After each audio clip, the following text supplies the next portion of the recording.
This is A Villa in Sicily, Orange Groves and Vengeance, a Cats and Dogs Cozy Mystery, Book 5, by Fiona Grace, narrated by Katie Silverthorne.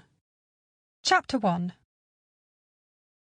Audrey Smart dug her fingernails into the armrest as the tiny prop plane she was in touched down, bumping its way down the crude gravel runway in the mists of a watery haze.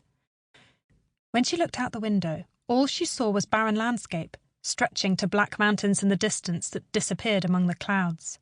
Montagne. She was finally here, and maybe, just maybe, so was her long-lost father. That's why she'd come all this way after all, to locate the father she'd idolised but hadn't seen since she was 13.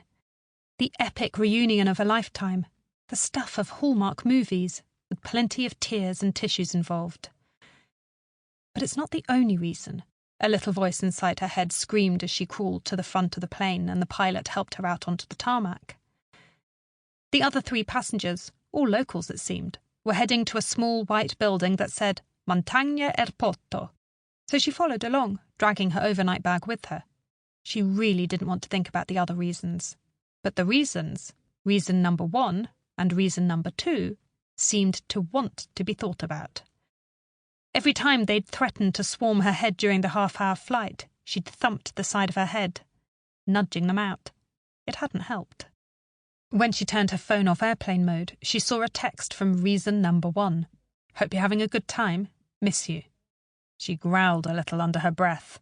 Mason Legar, her hot expat neighbour who lived a block away from her home in Musumeli, Sicily, where she ran her veterinarian practice, was handsome, sweet, helpful, and had the worst possible timing. When she reached the shade of the airport, she hesitated and considered responding. In the end, she didn't. It was Mason who'd forced her out here, on what was probably a wild goose chase, before she'd really researched it fully. Mason and... Her phone buzzed. A text from G, owner of La Mille Verde, the most popular cafe in Musumeli. Looking forward to our date, Principessa. Ugh, she said aloud, wanting to wring both their necks. The last thing she wanted to think about was going out on a date. The word date had actually made her break out in a case of hives. And yet, she had 2 upcoming this weekend, one with Mason and one with G. The 2 of them with their terrible timing. Terrible timing was the story of her life. After beating around the bush from the second she arrived in Musumeli over 4 months ago, they'd each finally confessed they wanted to date her. For real. To say it had made her head spin was an understatement.